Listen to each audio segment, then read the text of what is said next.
오늘 우리 또 두 번째 시간 시작하면서 두 번째 시작하면서 우리 주님의 기도로 시작을 하도록 하겠습니다. 성부와 성자와 성령의 이름으로 아멘. 하늘에 계신 우리 아버지의 이름이 거룩히 빛나시며 아버지의 나라가 오시며 아버지의 뜻이 하늘에서와 같이 땅에서도 이루어지소서. 오늘 저희에게 일용할 양식을 주시고 저희에게 잘못한 일을 저희가 용서하오니 저희 죄를 용서하시고 저희를 유혹에 빠지지 않게 하시고 악에서 구하소서. 아멘. 성부와 성자와 성령의 이름으로 아멘.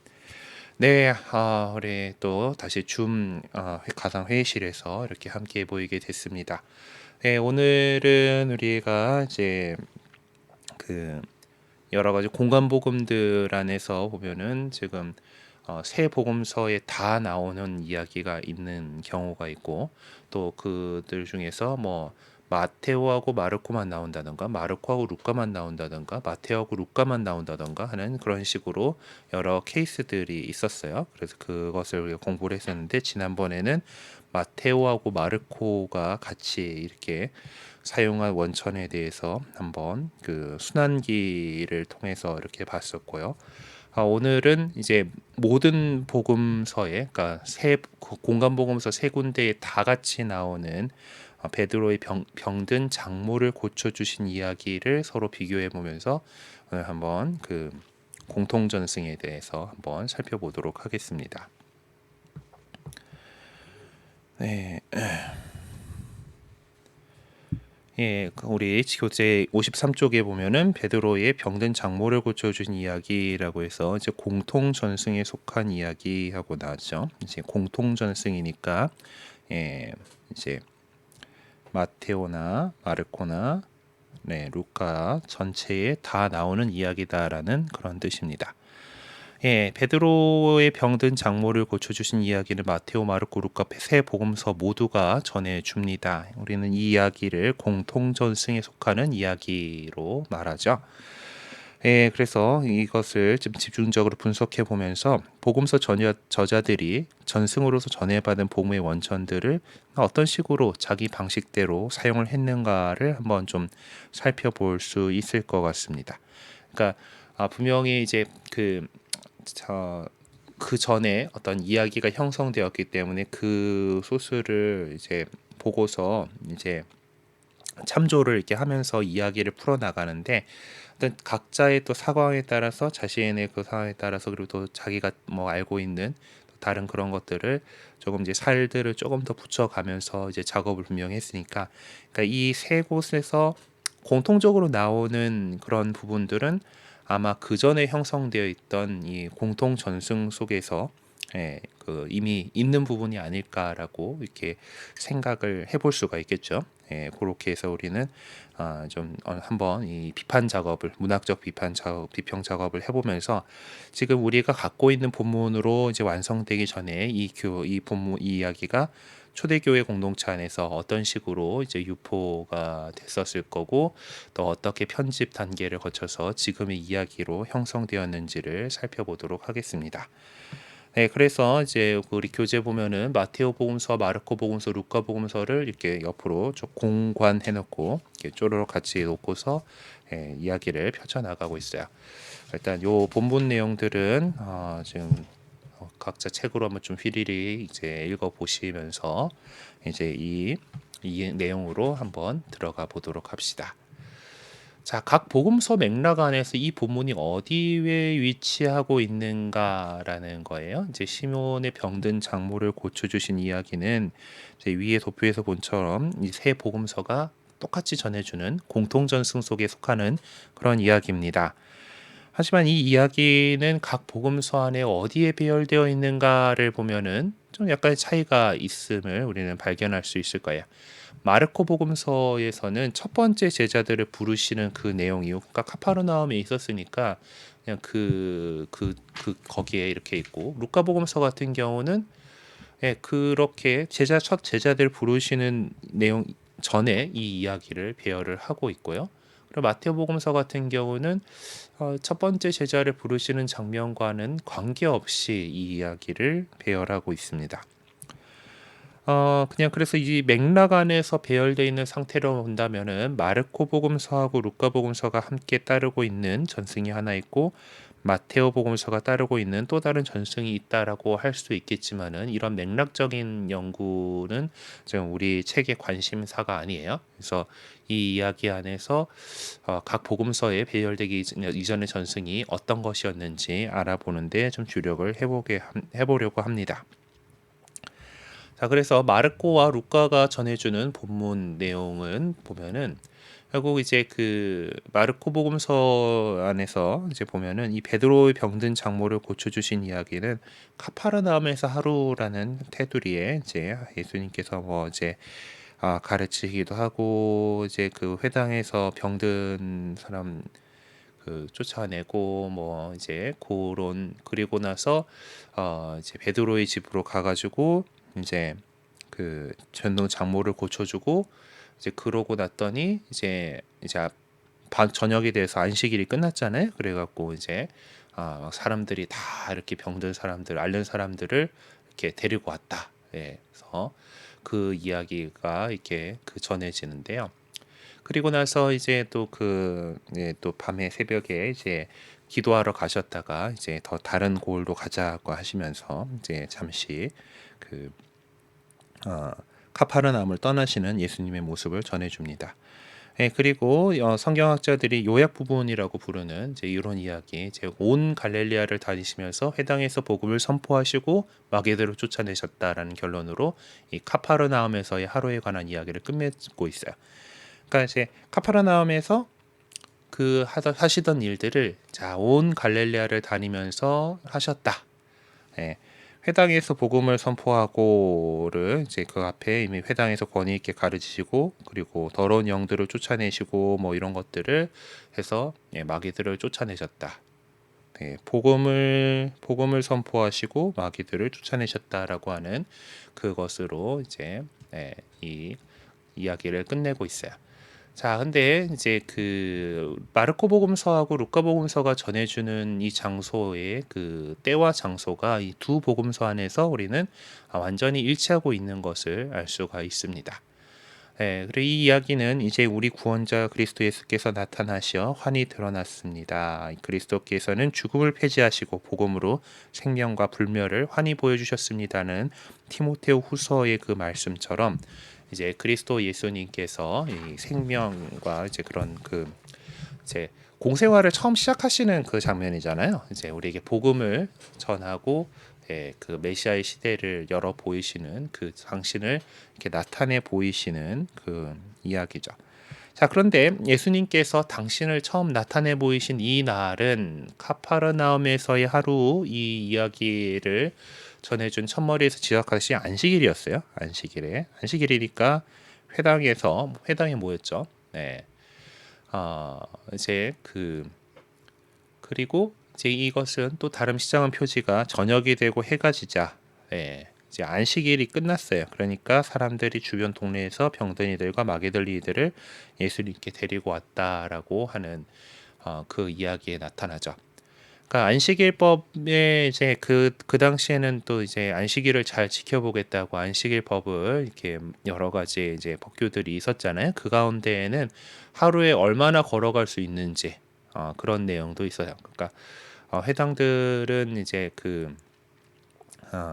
그런 거 안에 이제 회당들은 이제 설치가 되기는 했을 텐데 어쨌든 근데 이제 그러고 나서 이제 병든 사람들을 들쳐 오든지 들것에 들고 오든지 뭔가 이제 이렇게 되면은 노동이 되죠. 그리고 뭐 예수님 입장에서도 이제 그런 사람들을 고쳐준다라는 거는 또 그 나중에 그 여러 그 복음서의 여러 군데에서 나오는 것처럼 안식일에 의료 행위를 했다고 해가지고 이제 그 율법학자들로부터 핍박받는 그런 원인이 되기도 해요. 그런 식으로 이제 그런 것들을 이제 어기지 않고 안식일법을 어기지 않기 위해서는 이제 안식일이 지난 그 저녁 시간을 이용해야 됐던 것이죠. 예. 그래서 또 카파르나움에서의 하루라는 테두리 안에 모아진 이 여러 이야기들이 뭐 어떤 뭐 의미를 지니고 하는가 하는 문제는 좀 제쳐두고라도 예. 이렇게 하나의 어떤 덩어리로 모아져서 소개되고 있는 이야기들이 초기 전승에서는 어떤 형태를 하고 있었을까를 좀 살펴보려고 합니다. 네, 베드로의 병든 장모를 고쳐주신 이야기하고 그 앞에 나오는 회당에서 더러운 영을 쫓아내신 이야기는 사실 아주 뭐 매끈하게 연결되는 느낌은 아니에요. 네, 그래서 음, 회당에서 더러운 영들을 쫓아내신 이야기 21절에 28절에 보면은 사실 거기서 그냥 그리하여 그분의 소문은 곧바로 갈릴리아 주변 모든 지방으로 두루 퍼져나갔다라고 하는 이 말이 있는 거예요. 소문이 곧바로 갈릴레아 주요 모든 비전에 퍼져나갔다. 그러니까 사실 이제 이게 매끈하게 그냥 한 이야기였으면은 이 이야기가 중간에 이런 얘기가 나올 게 없을 것 같기도 해요. 네. 뭐 아니면은 또 회당에서 그러고 나서 이렇게 열심히들 다들 가가지고 좀 소문이 퍼져가지고 그리고 그 밤에 사람들을 데리고 왔다라는 것으로 뭐 이렇게 이해할 수도 있긴 하지만은 이제 약간 뭔가 이제 그 결론을 지었고 그 다음에 그들은 즉시 회당에서 나와 집으로 갔다라고 하는 말로 이제 29절에 그 말로 시작이 돼요. 근데 마르코가 제가 즐겨 사용하는 그리고 즉시는 좀 이 장면과 연계를 좀 부자연스럽게 이렇게 만들고 있습니다. 마르코 복음서에서는 앞장면과 연결이 좀 매끄럽지 않지만은 루카 복음서의 경우에는 좀 상당히 자연스럽게 이렇게 만들었어요. 아무래도 루카 복음서가 조금 더 후대 작업이 됐었고 또 루카 그 복음사가의 우리 편의상 루카 복음사가라고 합니다. 누군지는 정확하게 모르지만은 루카 복음의 저자가 그 이제 작업을 더 이런 그 좀 언어적인 능력이 더 뛰어났든지 뭐 이제 그렇습니다. 어쨌든 그러면은 원래 전승 안에서는 과연 어떠했을까? 그래서 우리는 같은 이야기를 전해주는 마테오복음서는 그 이야기를 어떤 맥락 속에서 삽입했는지를 살펴봐야 하겠습니다. 마테오복음서의 맥락을 보면은 회당에서 더러운 영을 쫓아낸 예수님의 행적이 앞장면의 내용으로 소개된 마르코와 루카복음서와는 좀 다른 모습으로 나오고 있어요. 마테오복음서에는 앞장면에서 소개된 이야기가 백인 대장의 병든 종을 고쳐주신 이야기일 뿐만 아니라 또 회당에서 이루어진 이야기도 아닙니다. 그리고 마테오복음서 맥락에서는 이 회당에서의 이야기를 소개조차 하지 않고 있어요. 그렇다라면은 아예 원래 이 이야기 전승 안에는 어쩌면은 마르코나 루카처럼 이 회당에서 카파르나움 회당에서 더러운 영을 쫓아내신 이야기하고 베드로의 병든 장모를 고쳐주신 이야기가 이렇게 그 거기처럼 나나란히 배열되어 가지고 원래 그냥 그렇게 이어지는 이야기고 되어 있지 않았을 수도 있어요. 왜냐하면 그런 보통 이야기들은 좀 조각조각 이렇게 전해진 것들일 가능성이 높죠. 네. 그래서 마테오 복음서의 맥락은 또 다른 차원에서 마르코 복음서의 맥락과 비슷한 모습을 하기도 합니다. 마르코 복음서 1장 21절에서 그들은 카파르나움으로 갔다고 전하고 있고 마테오 복음서 1장 13절에서는 예수님께서 카파르나움으로 가시어 자리를 잡으셨다라고 전하고 있어요.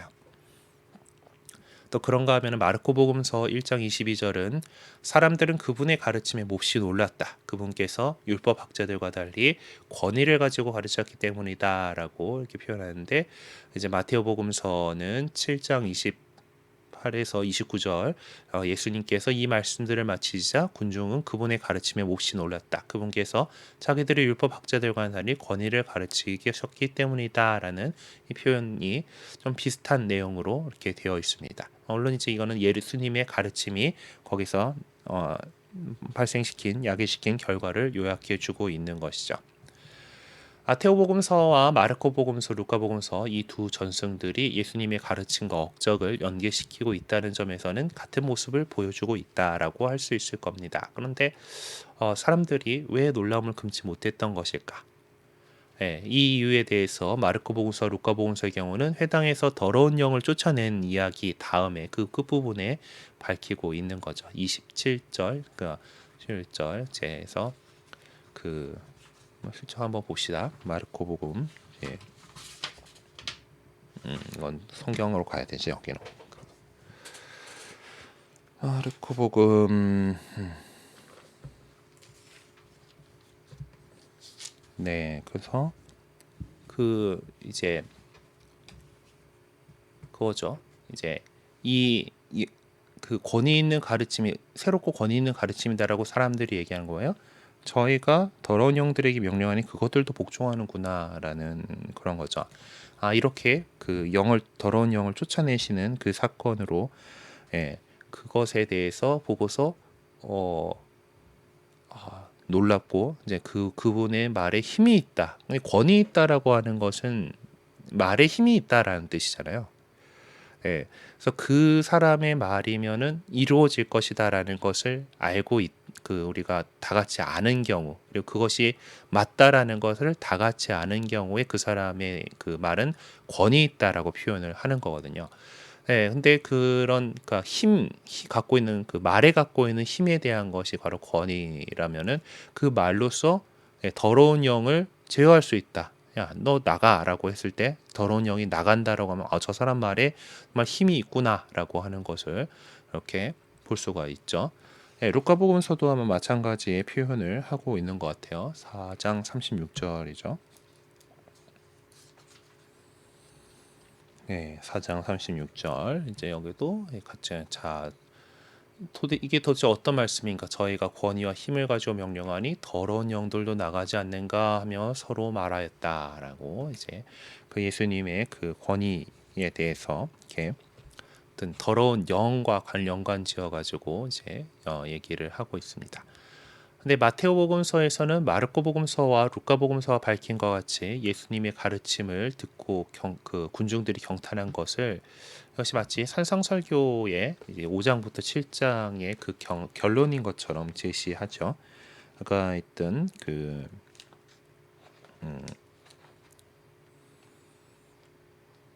마테오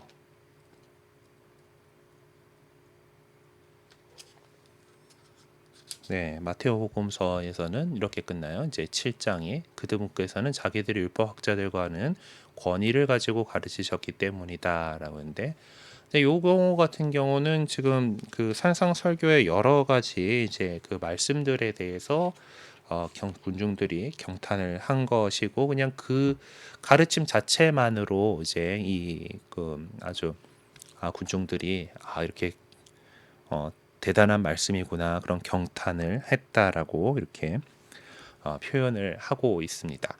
예, 그래서 그 정말 이제 그냥 말씀 자체에 어떤 하시는 것이 힘이 있었다라고 표현하는 건데 뭐 당연하잖아요, 그렇죠? 저자직강을 들으면 아무래도 그것이 말씀의 권위가 있게 느껴질 거 아닙니까? 제가 이렇게 여러분들에게 말씀드리는 것보다 아마 안병철 신부님이 나와가지고 다 이렇게 하시면은 이그 저자직강이니까 더 이렇게 뭔가 좀 더 권위가 있을 건데, 근데 뭐 그런 것처럼 예수님께서 이제 어떤 말씀을 풀이해줄 성경을 어떤 그 말씀을 해주신다는 거는 하느님이신 그분께서 하시니까 당연히 저자직강이고 아주 권위 있는 말씀으로 느껴질 것입니다. 아무튼 그래서 이제 그 마르코와 루카는 어떤 그 이제 더러운 영을 쫓아내시는 그 장면과 함께 연결되면서 어떤 그 힘의 그 메시아로서의 하느님으로서의 그 권능을 보여주시는 그것에 사람들이 놀랐다라고 한다라면은 마테오복음서에서는 찬상설교의 그 결론처럼 로 이제 그 말씀 자체에서 느껴지는 그 힘으로 이렇게 이해를 하고 있는 것 같아요. 네, 그래서 즉시 이어서 이제 우리가 다루고 있는 기적의 범주에 들어가는 그런 예수님의 행적에 관한 이야기를 이어나가고 있습니다. 그러니까 보면 마테오복음서는 그 기적들은 기적들끼리 쫘라락 좀 이렇게 모아놓고 이제 그 말씀들은 말씀대로 이렇게 좀 많이 모아놓는 그런 경향이 좀 있는 것 같아요. 그래서 지금 아까 펼쳐봤던 것도 보면은 이제 이제 7장까지 이제 환상 설교라고 불리는 것들이 다 끝나고 나면은 이제 여기서부터 이제 나병 환자를 고치시고 백인 대장의 병든 종을 고치시고 베드로의 병든 장모를 고치시고 마른 병자를 고치셨다. 그러니까 요 이야기가 지금 따로 이 그 예수님께서 그 말씀의 권위로 이렇게 드러내시고 그것을 이제 이렇게 병자들을 고치시는 그런 여러 가지 이야기로서 그것을 보여주고 있어요. 그러니까 이제 이렇게 삼상 설교를 하시고 내려왔더니 나병 환자가 와가지고 이걸 이제 그 고쳐주시고 또 이제 가서 이제 가셔가지고 카파르나움에 들어가셨더니 거기에 있는 카파르나움 그 당시에 되게 큰 도시였으니까 거기는 백인 대장이 도움을 청해가지고 이제 그 종을 고쳐주시고 그러고 카파르나움에 있는 베드로의 집으로 이렇게 들어가신 것으로 이렇게 구성을 하고 있습니다. 그러고 나니까 저녁에 사람들이 많이 이렇게 오해 왔다. 이렇게 오해가지고 많은 병자들을 그 고쳐주시는 이야기를 하면서 결론으로 이사야 예언자를 통해서 그는 우리의 병고를 떠맡고 우리의 질병을 짊어지고려고 하신 그 말씀이 이루어지려고 그리 된 것이다라고 이렇게 결론을 맺고 있습니다. 네, 하여튼 결론적으로 이제 이야기하면은 맥락적인 차원에서 볼 때 회당에서 더러운 영을 쫓아내신 이야기와 베드로의 병든 장모를 고쳐주신 이야기가 이제 원래 그 전승 그 이야기들 안에서 저는 원래 이게 붙어 있었다라고 말하기에는 좀 어렵지 않을까. 마테오 같은 경우는 이렇게 굳이 그러니까 원래 붙어 있던 전승 원래 전승이 붙어 있었는데 그거를 굳이 나눠 가지고 편집하지는 않을 거란 말이에요. 네.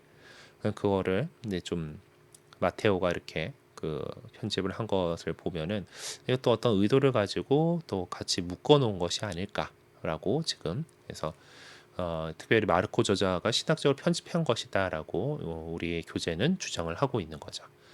네, 그래서 아마 따로따로 되어 있던 이야기였을 것이야라고 얘기를 하고 있는 겁니다.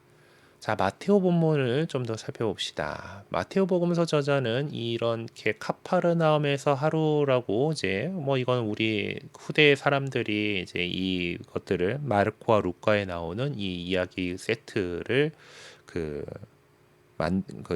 제목을 붙인 거가 카파르나움에서 하루죠. 그래서 이런 이렇게 묶여 있는 테두리조차 알지 못하고 있습니다. 네, 그는 이제 산상 설교에 뒤이어 나온 세 개의 기적 이야기를 또 하나의 이제 그 덩어리로 형성시켜 놓고 이사야 예언서에서 인용한 말씀으로 결론을 맺고 있죠. 아까 그거 살펴봤습니다.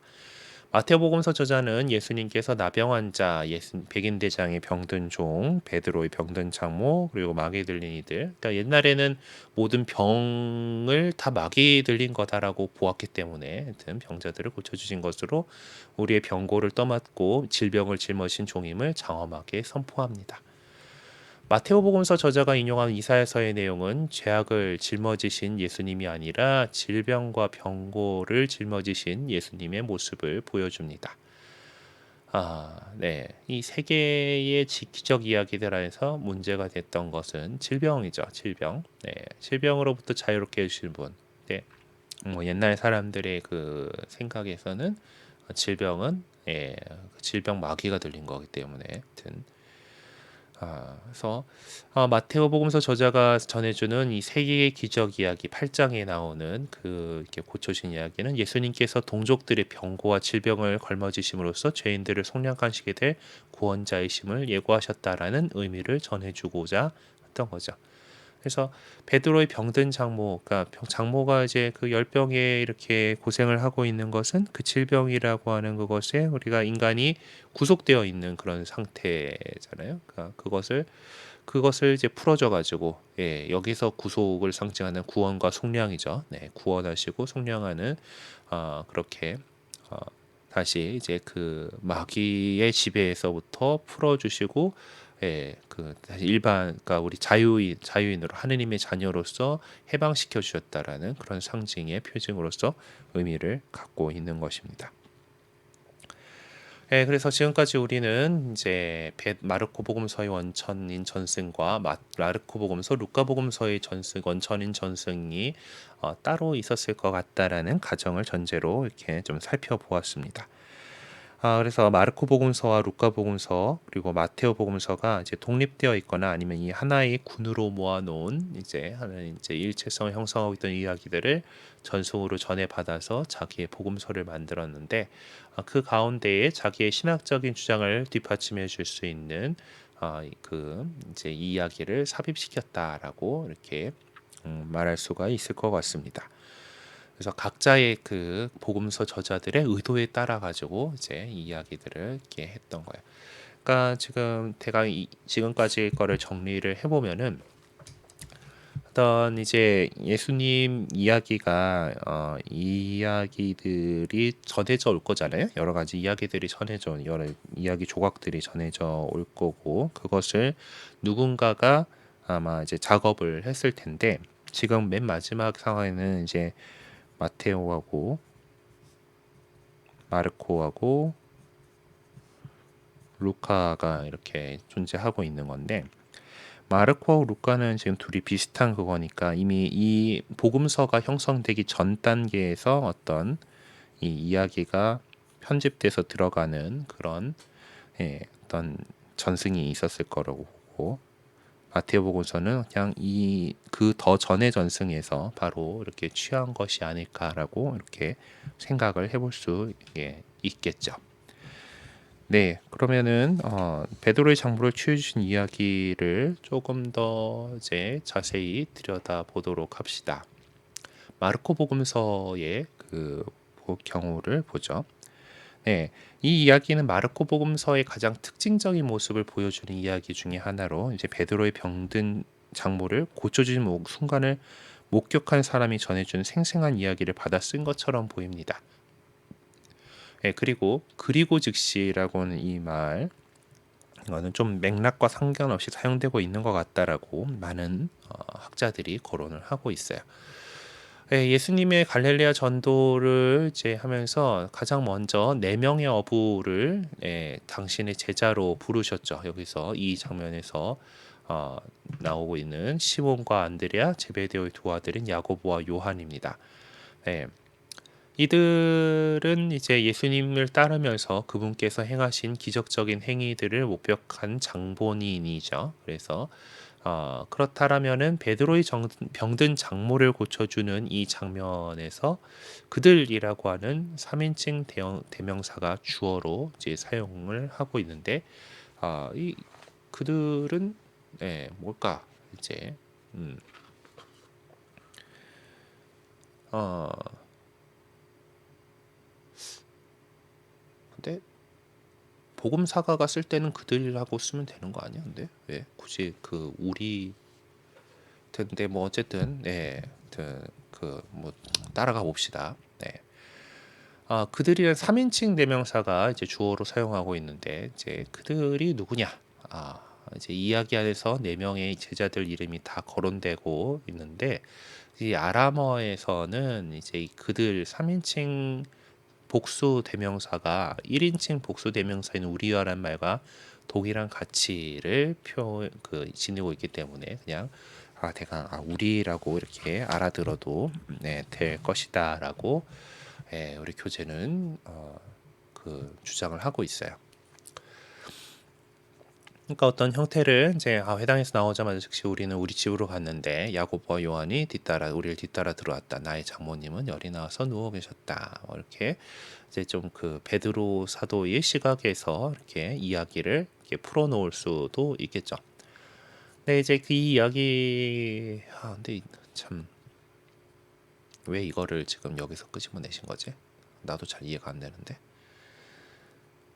복음사가 입장에서는 그들이잖아. 그냥 전해주는 사람. 3인칭 작가 시점인데 어쨌든 뭐 그럽시다. 그냥 따라가 봅시다. 성경학자들이 일반적으로 마르코복음 저자가 이 원초적인 이야기를 베드로의 회상 내용을 가미한 것으로 이렇게 보고 있습니다. 그러니까 되게 생생하게 전해준 거가 이제 있을 때 분명히 그러면은 그걸 직접 본 사람이 이야기를 했을 텐데 이제 그 마르코복음서 저자는 이제 사도 베드로의 통역관이었음을 생각한다면은 이 베드로 사도가 그때 그랬지 하면서 이제 이야기를 해준 그 회상하면서 이제 들려준 내용을 증언을 토대로 하고 있다라고 볼 수 있을 거예요. 네, 그래서 목격 증인이 전해준 내용들을 그 구전 전승들을 회상하는 것 같은 모습으로 소개되었다라고 네, 이 말할 수가 있을 것 같습니다. 근데 이 기적 이야기는 어떤 그 좀 형식이 좀 있어요. 그러니까 그 문학 유형이라고 이제 따로 이렇게 표현할 수 있을 정도로 어떤 폼이 이제 있는 거죠. 이제 대부분의. 그래서 먼저 이제 첫째로 질병이 상세하게 묘사가 됩니다. 뭐 얼마나 앓았는지, 거기에 대해서 주름이 어떤지, 치유가 불가능하고 또 이제 그 희망을 잃어가고 있는 그 치유의 가능성에 대한 의구심을 드러내고 있는 부분도 이렇게 있고, 그리고 두 번째로 예수님께서 직접적이나 간접적인 방식으로 믿음을 요구하거나 확인하십니다. 예수님께서 보통 이제 이렇게 그 병을 고쳐주시는 기적을 하실 때는 보통 당사자든지 친구든지의 어떤 그 믿음을 보시고 하셨다라고 되죠. 그리고 세 번째로는 예수님의 중재는 말씀이나 행위를 통해서 아주 단순한 방식으로 이루어집니다. 나가라 하면 나가는 거고, 뭐 이제 그 어디가 그 침 뱉어가지고 이제 그 진흙을 개어가지고 눈에 발라주시는 이야기 같은 경우는 뭐 그런 간단한 행동들, 가서 씻어라 뭐 아니면 어디 그 특히 아까 나왔던 백인 대장 같은 경우는 뭐 그냥 말씀만으로 이렇게 하시고 어떤 아주 단순한 방식으로 이루어집니다. 되게 요것들을 잘 볼 수가 있는 게 그 어디냐 소녀를 다시 일으켜 세우시는 탈리타콤이란 말이 나오는 그 기적 이야기 같은 경우는 보통 그게 전례에서 나올 때 이제 이사야인가 엘리야 예언자가 엘리야인가 엘리사인지 정확히 기억이 안 나는데 그가 이제 그 소녀를 소생시키는 그 기적 이야기하고 보통 같이 이제 그 독서 말씀에 그게 나오고 복음 말씀에 예수님께서 소녀를 일으키시는 장면이 나오는 경우들이 그렇게 나오는데 예수님은 야 탈리타쿰 하고 딱 이제 손 붙잡아서 이렇게 세우니까 살아나요. 근데 보면은 엘리야인지 예수인지 지금 정확하지 않지만은 예언자 같은 경우는 뭐 그 위로 몸을 포개고 숨을 내쉬고 뭐 이렇게 상당히 복잡한 예식을 거쳐서 다시 소생시키는 것처럼 이렇게 나옵니다. 뭐 그런 거서 예수님께서는 그냥 뭐냐 한 말씀만 하소서 딱 이렇게 그냥 딱 이렇게 어, 그냥 그렇게 이루어지는 식으로 이렇게 나고 그 결과가 일반적으로 즉시 나타납니다. 바로 그래서 주변 사람들이 반응이 이제 놀라움, 경탄, 찬양이나 어떤 기쁜 소식의 전달 등 다양한 모습으로 이렇게 나타납니다. 자, 근데 보통 이런 그 예수님의 기적 이야기는 이런 식으로 이제 그 이런 전형적인 모습을 갖고 있는데 마르코 복음서 저자가 전해주는 이 이야기는 질병에 대해서 상세하게 묘사해 주지도 않고 주위 사람의 반응도 없고 뭐 믿음에 관한 대화 내용도 없고 그러면서 이 기적 이야기의 그 유형에 속하는가는 좀 아닌 것 같지만은 그래도 우리가 이 이야기를 기적 이야기 범주로 봐야 되나를 질문을 하고 있습니다. 우선 기적 이야기가 지니는 요소들과 유사한 내용들이 이 이야기 안에서 어느 정도는 발견되고 있습니다. 사실 질병의 상황과 믿음에 대한 요구는 시몬의 장모의 그 사정을 사람들이 예수님께 말씀드렸다라고 하는 그 안에서 어쩌면은 이제 좀 충분히 내포되어 있는 것으로 이렇게 볼 수가 있죠. 하여튼 일단 그리고 근데 이제 이 이야기 중에는 그 가장 중요한 요소인 주위 사람들의 경탄 섞인 반응에 대한 내용이 전혀 없습니다. 집에서 이루어졌으니까 뭐 그러겠죠. 네. 근데 이제 어떤 이것이 쭉 이어서 소개되는 요약 부분과 연결되어 있다라는 사실을 생각하면은 이야기 자체에는 내포되지 않은 경탄의 내용도 포함되어 있다라고 보아야 할 것이다라고 했습니다. 한편 여기서 예수님께서 부인의 손을 잡아 일으키셨다. 이제 손을 이렇게 줘가지고 잡아서 일으키셨다라고 하는 것은 이 표현이 아마 이 핵심이라고 할 수가 있는데 초대교회 공동체는 이런 상징적인 의미를 세례성사를 통한 새로운 삶이라고 하는 그 의미를 전달해 주는 것으로 이제 이해해 왔다고 이게 봅니다.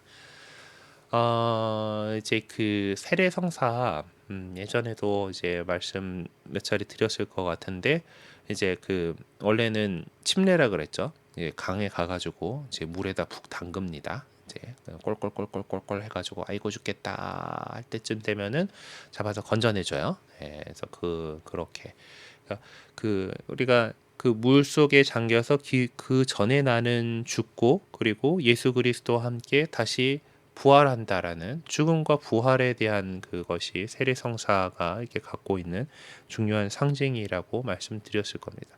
그래서 거기서 내가 그 물 속에 잠겨서 죽었는데 다시 건져 일으켜진다. 손을 잡아서 일으켜 세우신다라고 하는 것이 이제 세례성사와 연관지어서 이렇게 이해하고 있던 그런 것이죠. 그리고 또 초대교회 공동체 신자들은 이런 상징적인 언어 표현을 즐겨 사용해 왔었습니다. 그런 점에서 보면은 이 이야기에 상징적인 의미가 부여된 것은 공관복음이 형성되기 전의 전승에서 유래한 것이라고 할 수도 있겠습니다. 이렇게 마르코 복음서 전하는 이미 그 상징적인 의미 부여에 익숙해 있던 공관복음 형성 이전의 전승을 받아서 사실상 예수님을 메시아로 드러내려는 자신의 의도를 이 이야기 안에다가 담아내려고 했던 것 같아요. 마르코 복음서 저자가 전해준 이 기적 이야기는 비록 짧은 내용으로 되어 있긴 하지만은 증인이 전해준 기적 이야기다라고 이렇게 할 수가 있겠습니다. 네, 저의 그 다음 장 넘어가서 루카복음서의 내용을 또 한번 보죠. 마르코 복음서와 루카 복음서가 전해주는 이 이야기들을 비교해 볼 때 참 차이점을 별로 발견하기 어려울 정도로 유사한 내용들로 되어서 이제 두 본문이 동일하다라는 결론을 내릴 수도 있겠습니다. 네, 결론을 내릴 가능성도 없지는 않다.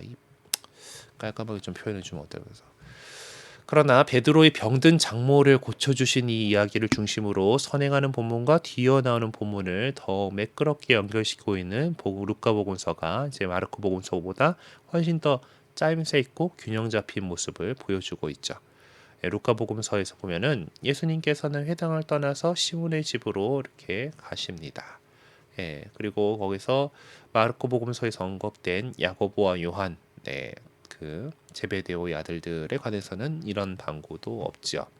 왜냐하면은 루카복음서에서는 이 이야기가 이 야고보와 요한을 부르기 전의 이야기니까.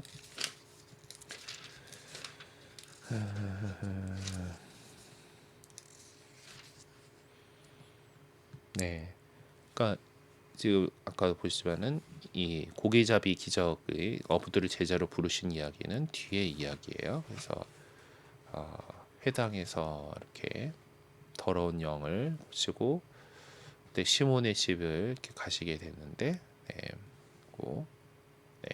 그러니까 아직 루카복음에서는 여기가 이제 이 예수님 아직 제자들 뽑기 전에 전도 여행도 다니시고 뭐 이제 혼자 독자적으로 활동하시던 시간들이 이제 좀 제법 됐었어요. 그 이야기 안에 포함되어 있습니다.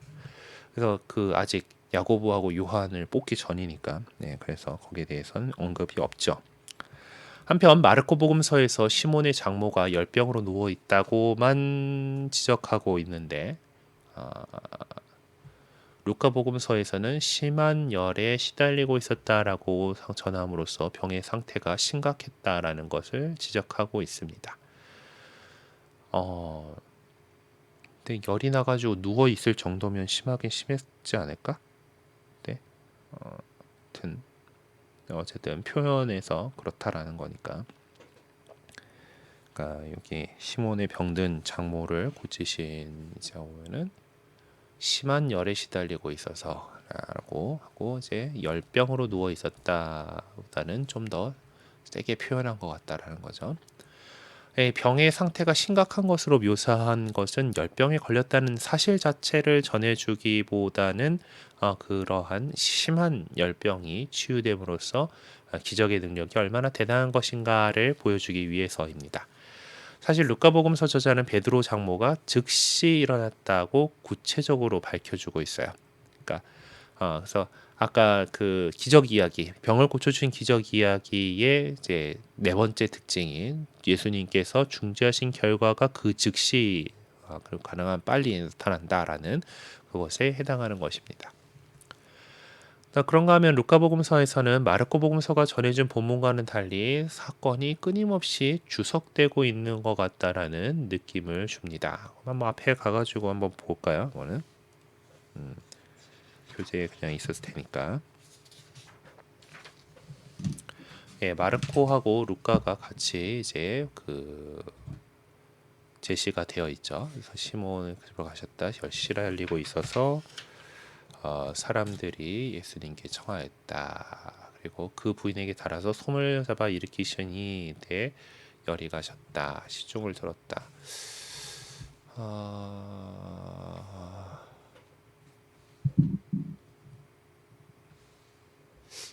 난 별로 주석이 더 돼 있다는 느낌이 안 드는데.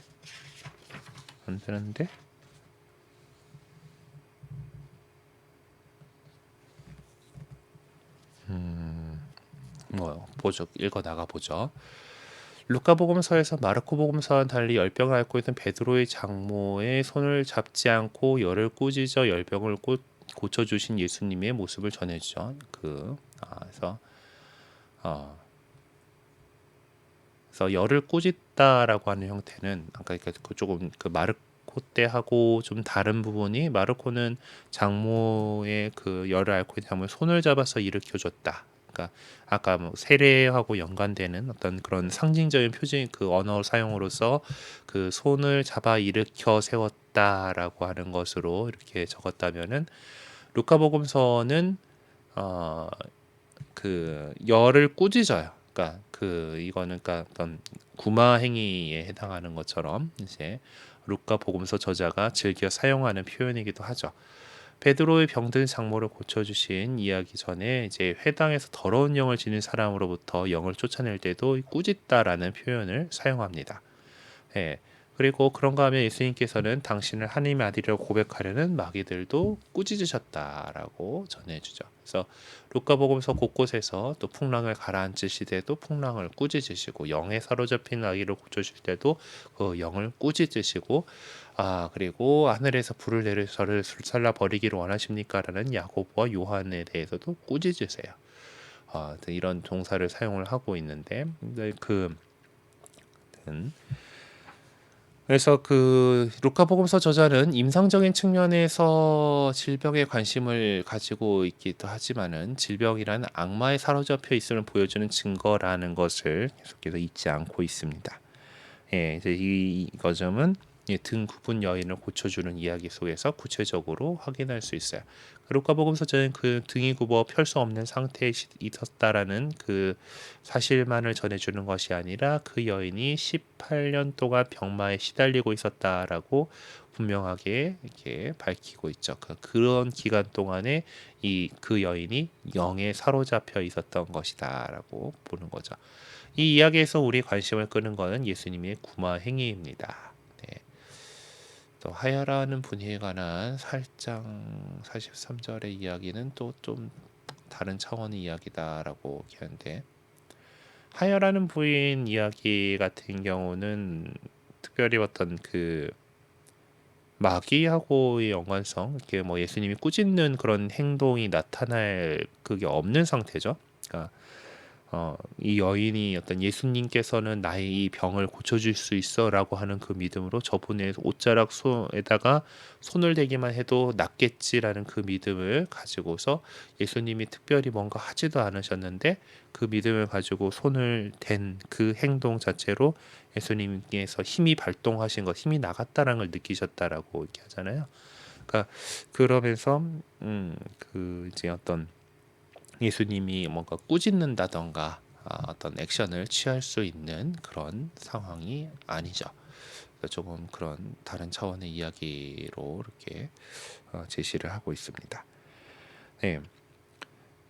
그래서 등 굽은 여자를 고쳐주신 그 루카복음서 13장 10절에서 11절의 이야기 역시 기적 이야기 범주에 이제 네, 그리고 오히려 구마 행위에 관련된 기적 이야기 범주에 속하는 것이라고 말하는 것이 더 정확하리라고 생각합니다.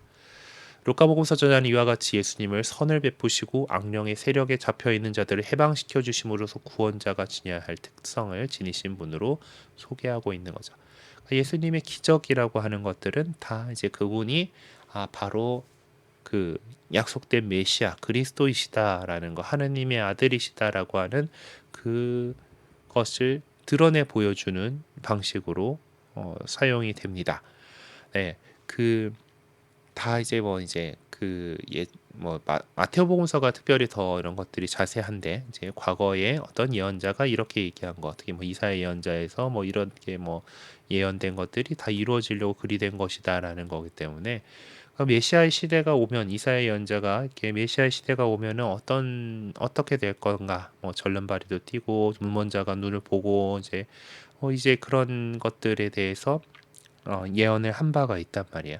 근데 그것이 바로 예수님을 통해서 이루어졌다라고 하는 것이 이제 우리 복음서에서 전하고 싶은 내용인 거죠. 그래서 그렇게 어떤 예전 사람들은 어떤 악령에 사로잡혀 있는 것이다라고 이해하고 있던 어떤 질병에 대해서 질병을 고쳐주는 그런 사람으로서의, 네, 그렇게 해서 악령을 쫓아내고 이제 그 죄의 악의 종살이를 하고 있던 그 사람들을 해방시켜주는 사람으로서 이렇게 그 음, 예수님에 대해서 드러내고자 하는 그런 자신의 어떤 신학적인 관점 토대 위에서 이렇게 재해석해서 이렇게 이야기를 만들어내고 있는 겁니다. 마테오복음서는 또 오히려 간결한 문체를 즐겨 사용하는 특징을 갖고 있어요. 그러한 그 특징을 이제 이 이야기 안에서 그대로 담고 있다고 볼 수가 있습니다. 마테오복음서의 이야기에서는 어떤 목격 증인이 전해준 흔적을 찾아보기가 쉽지가 않아요. 어떤 예수님 시대의 사건들을 기억하면서 믿음을 살았던 공동체가 증언해준 흔적들만을 볼 수 있을 뿐입니다. 마테오복음서에는 마르코복음서에서 언급한 안드레아와 야고보, 요한에 대해서는 언급하지 않습니다. 예, 그리고 또 옛날 갈릴레아 어부였던 시몬에 관해서도 관심이 없어요. 예, 오히려 그 부르심의 장면 속에서는 예고되었던 교회적인 이름인 베드로가 언급되고 있습니다. 베드로라는 이름은 사실 이제 나중에 예수님께서 시몬에게 붙여주시는 이야기. 너는 베드로다. 너는 돌덩어리여가지고 이제 내가 세울 교회의 기반이 될 반석이 될 거다라는 그런 것으로서 페터, 이제 돌이라는 그런, 네, 우리식으로 하면 돌쇠죠. 네, 아무튼 그런 이름인데 그게 그 이름이 바로 나와요. 네, 이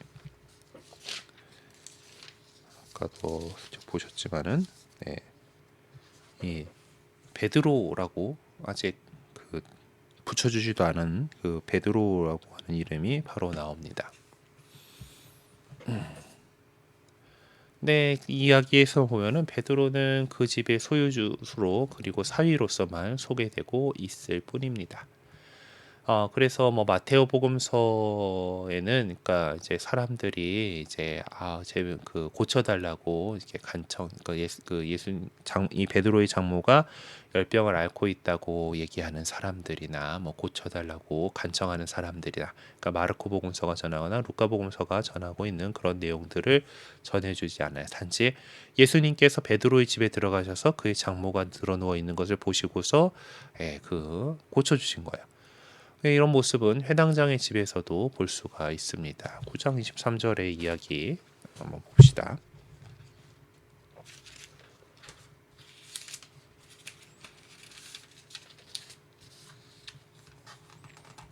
야이로의 딸을 고치시고 하여라는 부인을 고치시다. 여기서 회당장의 집에 가가지고 그냥 안으로 들어가셔서 소녀의 손을 잡으셨다. 그러자 소녀가 일어났다.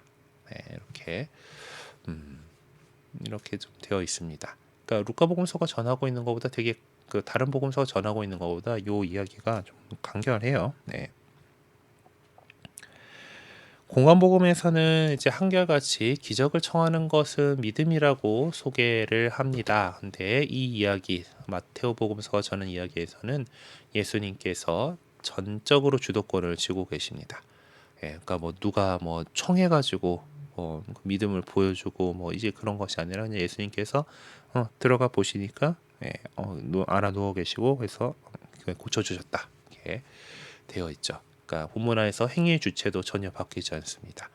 루카복음서 경우는 이제 행위의 주체가 예수님에서 장모에서 제자들에서 예수님의 순으로 이렇게 바뀌고 있지만은 마테오복음서의 경우는 예수님만이 움직이시고 그 다음에 장모가 좀 나타날 뿐입니다. 그리고 마테오복음서 저자는 관습적으로 두 사람 사이에만 이루어지는 대화의 모습을 보여줍니다.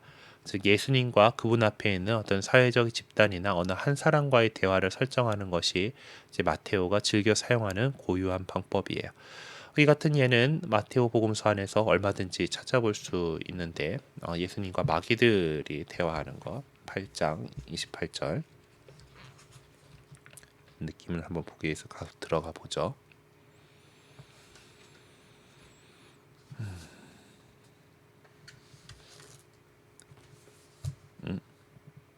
8장 28절 더 가야 되는 거죠. 풍랑 지나가지고 넘어가서 이제 그 군대 걔네들이구나. 그래서 가다라인들의 지방에 이뤘을 때 마귀 들린 사람들이 무덤에 나와서 이렇게 했을 때, 자 그러면은 여기 딱 보면은 이제 이들이 오죠. 하느님의 아드님 당신께서 저희와 무슨 상관이 있습니까? 때가 되기도 전에 저희를 괴롭히려고 여기 오셨습니까? 하고 외쳤다. 그때 그러다가 예수님께 저희를 쫓아내시려거든 저 돼지떼하고나 들여보내 주십시오 하고 청하였다. 그래서 예수님께서 가라 하고 말씀하시자 그렇게 돼서 그 딱 보면은 요 장면에서 보면은 이 마귀들하고 예수님하고 둘만이 어떤 대화의 상대인 것으로 이렇게 보이고 있죠. 그리고 그 뒤에 율법학자들과의 그 이 논쟁에서 중풍병자를 고쳤는데 너는 죄를 용서받았다라고 이렇게 말씀하시면서 중풍병자를 고쳤죠. 그래서 이 율법학자들이 이 자가 하느님을 모독하는군 이렇게 하고 있으니까 너희는 어찌하여 마음속에 악한 생각을 품느냐 너는 죄를 용서받았다고 말하는 것과 일어나 걸어가라라고 말하는 것 가운데 어느 쪽이 더 쉬우냐 이제 사람의 아들이 땅에서 죄를 용서하는 권한을 갖고 있음을 너희가 알주겠다 하면서 일어나 내 평상으로 가지고 집으로 돌아가거라라고 중풍병자에게 바로 이렇게 얘기를 하죠. 그 사람들 앞에서 그렇게 그 이야기를 대화를 이렇게 어떤 한 집단과 예수님 사이에 그런 대화로 이렇게 그 설정을 하는 그런 모습을 볼 수가 있습니다. 네. 나머지 그 이야기들은 한번 좀 살펴보시면은 좋을 것 같아요. 그래서 마테오복음서 저자는 어떤 상세하게 이야기를 풀어서 하기보다는 요약 정리하는 식으로 간략하게 집약해서 전해주는 경우가 많은데 그것은 이제 그리스도를 전면에 부각시키기 위한 그의 고유한 방법입니다. 베드로의 병든 장모를 고쳐주신 이 이야기만 해도 그렇죠. 예수님께서 가서 보시고 만지셨어요. 그랬더니 열이 가셨다. 그러니까 이 모든 것의 주도권을 이제 예수님께서 하셨다는 거예요. 그리고 되게 그 단순한 행위를 통해서 나병자가 깨끗해지고 하혈이 멈추고 소경이 보게 되고 또 영광스러운 변모 때 이 목격증인들이 갖고 있었던 그 두려움이 사라지게 됐습니다. 그러니까 이 모습들은 예수님께서 어떤 누구의 도움을 받아서가 아니라 당신 스스로 전적인 주도권을 지시고 이루신 결과다라는 거예요. 네. 그러니까 그 다른 데서는 좀 이제 더 해주십시오 뭐 이런 것들 아니면 누구에게 다가오는 그런 것들이 있는데 하여튼 이제 그 당신이 더 주도권을 쥐고 있다라는 것을 더 강조하기 위한 그런 서술로 보입니다. 예수님께서 더구나 이제 예수님께서 베드로의 장모의 손을 잡아 일으키시지 않고 이제 마르코는 손을 잡아서 일으키셨죠. 근데 다시 그 부인을 만지셨을 뿐이죠. 되게 좀 이 잡아 일으켰다라고 하는 거에서 더 좀 힘을 더 쓰시는 그런 느낌이 드니까 이게 다 이 만지 터치 한번 하심으로써 이제 치유했다라고 하고, 그리고 치유받은 베드로의 장모가 마르코 루카에 보면 그 일행에게 다 시중을 들었다라고 하는데, 마테오의 경우는 그분에게만 시중을 들었다, 그분에게 시중을 들었다라고 표현을 하고 있어요. 네, 네. 부인은 일어나 그분의 시중을 들었다라고 표현하고 있는 것을 또 볼 수가 있습니다.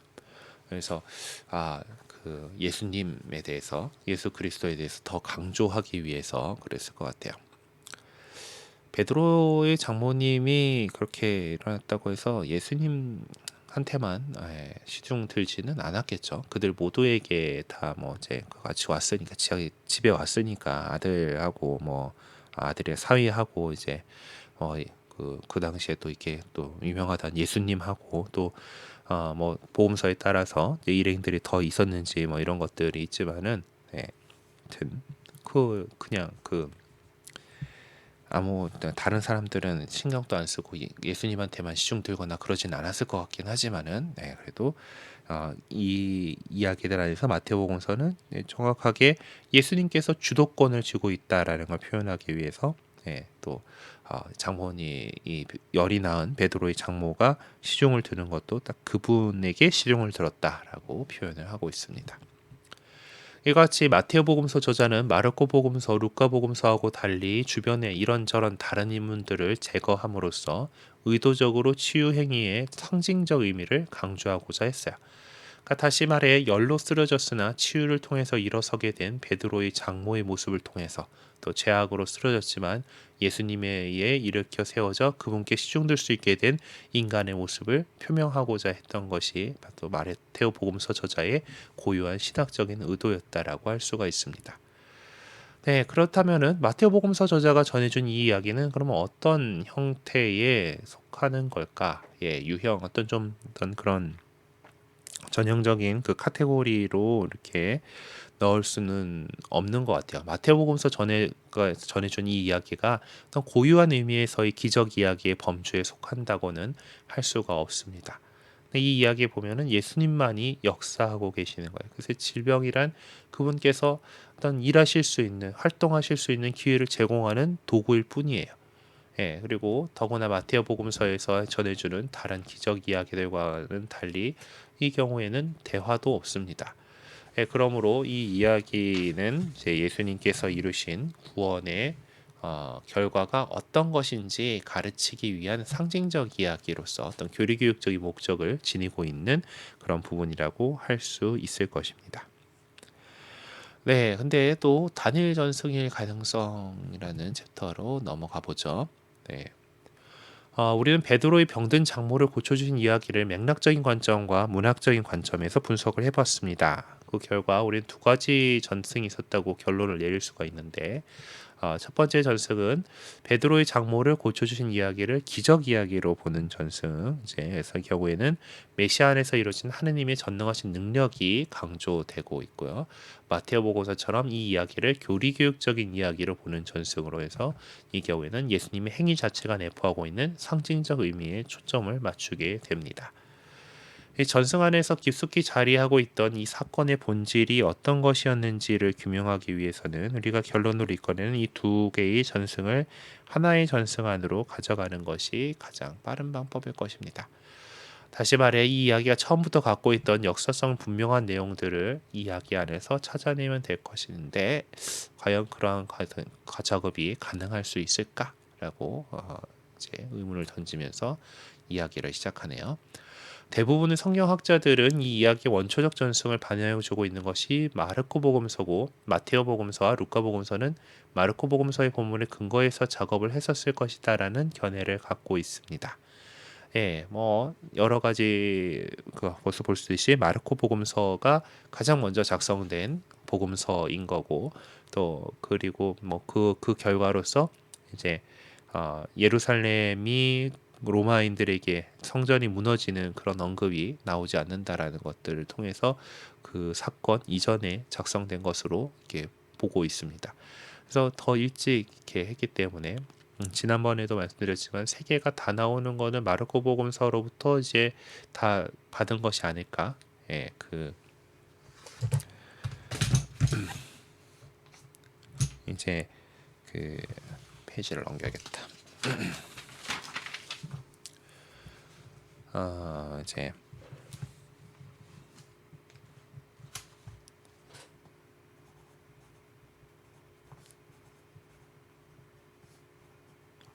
마트, 마르코, 루카가 이제 있는데 이제 세 군데 다 나오는 내용들이 있기 때문에 보통 이런 식으로 표현되었죠.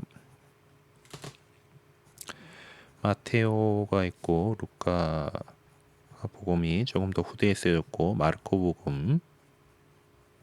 복음으로부터 영향받은 거. 그러면 요러면은 요 세 복음서에 다 나오는 그런 내용일 거고 또 다른 뭔가 문헌이 있어가지고 마테오와 루카에다가 이제 영향을 줘서 마테오와 루카에는 공통적으로 나오는데 마르코에는 나오지 않는 내용들을 이런 식으로 그 설명을 한다고 말씀을 드렸던 적이 있을 거예요.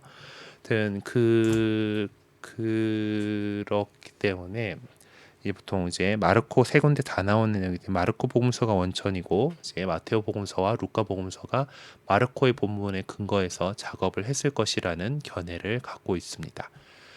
이 이야기에 관계된 두 개의 전승을 통합할 수 있는 단일 전승을 찾기 위해서 가능성 있는 몇 가지 구체적인 내용을 지적해 보면은 마르코 복음서와 루카 복음서의 교정본을 비교해 보면 되게 근소한 차이만이 교정본 하여튼 뭐 이렇게 아까 그 같이 이렇게 그뭐 같은 것들끼리 이렇게 딱 이렇게 놓고 보게끔 이렇게 그 시놉시스 그러니까 공관하기 위해서 이렇게 해놓은 것들을 얘기하고 있는 것 같아요. 되게 근소한 차이점만이 존재하고 있음을 볼 수가 있습니다. 그래서 루카복음서의 그 본을 이제 마르코 복음서 전승의 어떤 약간 다른 형태로 간주할 수 있을 거예요.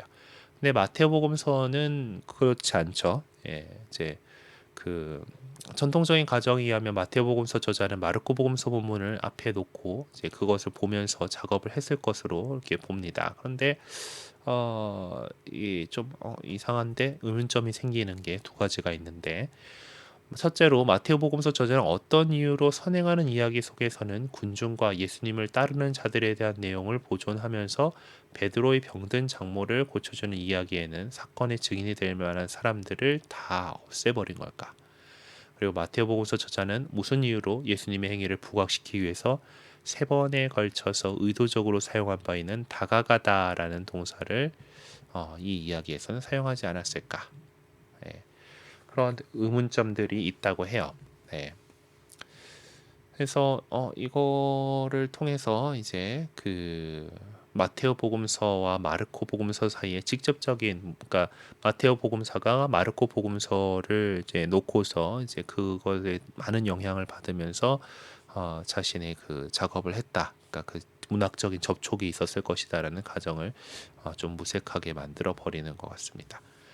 반면 마테오 복음서와 루카 복음서의 관계 문제는 두 복음서 저자들이 각자 이미 갓 탄생한 교회에 더 서로 다른 환경으로부터 전달받은 전승을 사용했다라고 하면은 문제가 없을 거예요. 각자가 처한 상황이다, 자기 공동체에 처한 상황 그리고 또 그렇게 이제 전해져 받은 그런 전승들을 사용했다라고 이렇게 보는 것이 더 좋겠다라고 하는 거지. 전통적인 가설에서처럼 아까 마르코 복음서로부터 마테오와 루카의 그 이제 그 이런 그 자료가 원래 자료가 됐었다라고 하는 그런 것보다 어떤 각자의 어떤 그 환경 속에서 전달받은 전승들을 이렇게 사용한 것으로 이렇게 볼 수 있을 겁니다.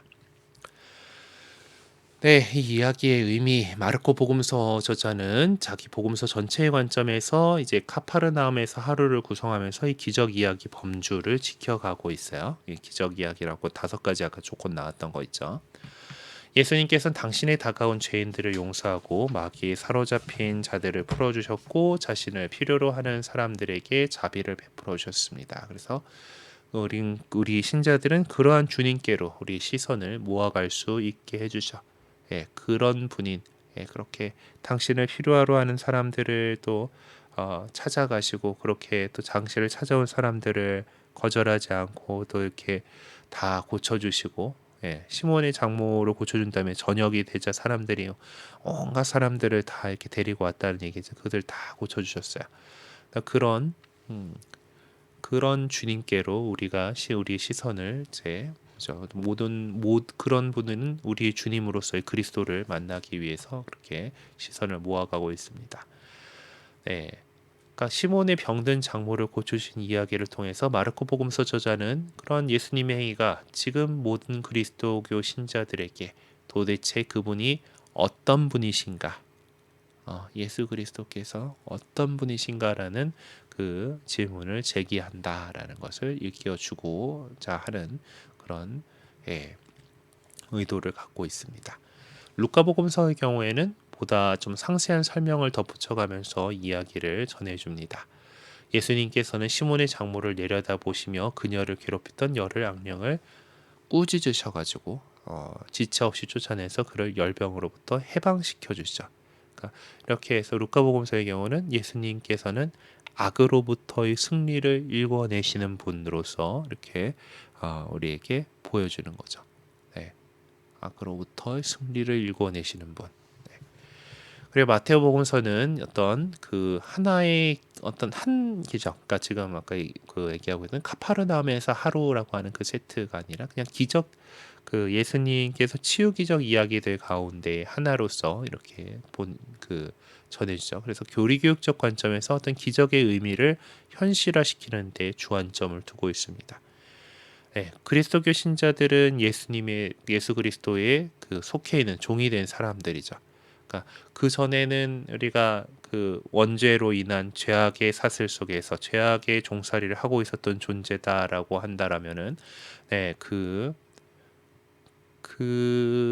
이제 그런 것에서 이제 해방시켜 주시는으로 해서 그래서 우리를 속량하셨잖아요. 예수님께서 우리의 그 죄값을 다 당신의 십자가 제사로 치르시고 우리를 그 값을 치르고 사신 거예요. 예. 예, 그렇게 해서 해방시키시기 위해서. 그래서 그건 속량이라고 하잖아요. 예. 그래서 우리는 그리스도의 종이 된 사람들이다. 주 그리스도에게 속해 있는 사람들이다라는 것을 예. 그래서 그래서 우리가 이제 하나님 면전에서 그분을 섬기면서 살아갈 수 있도록 예수님께서는 질병의 고통으로 벗어나서 제대로의 장모를 일으켜 세우신 것처럼 우리도 일으켜 세우셔서 하나님 면전에서 그분만을 섬기면서 살아갈 수 있게 해주셨어요. 마치 치유받은 베드로의 장모가 그분만을 섬겼던 것처럼 말입니다.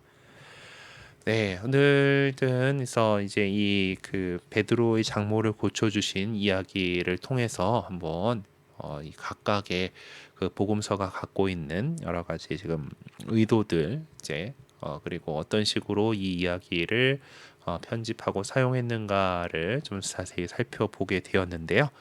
네, 혹시 뭐 궁금하신 거나 질문하실 거 있으신 분 있을까요? 네. 자, 손들기 기능을 사용해 보셔도 되고 아니면 그냥 마이크를 켜시고 말씀을 하셔도 되겠습니다.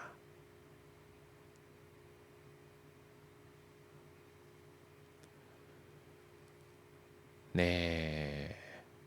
네, 반응이 없으시군요. 역시 아무것도 못 알아들었거나 오늘 좀 아무것도 못 알아들었거나일 것 같은 느낌이 강하게 좀 쎄하게 들어와요. 저도 지금 사실 책에 있는 것 중에서 조금 하는 그런 부분들도 분명히 있는데 안타깝게도 우리 책이 좀 빨리 개정이 되긴 해야 되는데 이게 조금 만드신 안병철 시모님께서 주석을 하나도 안 달아 놓으셔가지고 이게 어디서 나온 말인지를 제가 쫓아가서 그걸 볼 수 있는 방법이 없는 거가 지금 참 안타까운 책이에요. 네, 나름 이렇게 주옥같이 하시긴 했는데 하여튼 뭐 그렇다 보니까 조금 더 자세하게 들어가 가지고 설명을 못 드린 부분들도 있고 뭐 이렇습니다.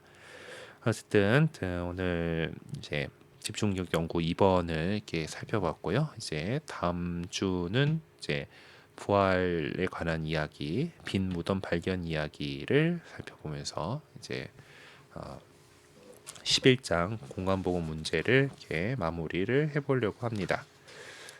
삼정기도 해야 될 시간이니까 삼정기도 같이 바치도록 하겠습니다. 성부와 성자와 성령의 이름으로 아멘. 주님의 천사가 마리아께 아뢰니 성령으로 잉태하셨나이다. 은총이 가득하신 마리아님 기뻐하소서. 주님께서 함께 계시니 여인 중에 복되시며 태중의 아들 예수님 또한 복되시나이다. 천주의 성모 마리아님 이제와 저희 죽을 때 저희 죄인을 위하여 빌어소서. 아멘. 주님의 종이오니 그대로 제게 이루어지소서. 은총이 가득하신 마리아님 기뻐하소서. 주님께서 함께 계시니 여인 중에 복되시며 태중의 아들 예수님 또한 복되시나이다. 천주의 성모 마리아님 이제와 저희 죽을 때 저희 죄인을 위하여 빌어소서. 아멘. 이에 말씀이 사람이 되시어 저희 가운데 계셨나이다. 은총이 가득하신 마리아님 기뻐하소서. 주님께서 함께 계시니 여인 중에 복되시며 태중의 아들 예수님 또한 복되시나이다. 천주의 성모 마리아님 이제와 저희 죽을 때 저희 죄인을 위하여 빌어소서. 아멘. 천주의 성모님 저희를 위하여 빌어주시어 그리스도께서 약속하신 영원한 생명을 얻게 하소서. 기도합시다. 하느님 천사의 아뢰므로 성자께서 사람이 되심 알았으니 성자의 순환과 십자가로 부활의 영광에 이르는 은총을 저희에게 내려소서. 우리 주 그리스도를 통하여 비나이다. 아멘. 성부와 성자와 성령의 이름으로 아멘. 네, 오늘 함께 해주셔서 고맙습니다. 또 다음 주에 뵙도록 할게요. 네, 안녕히 가세요.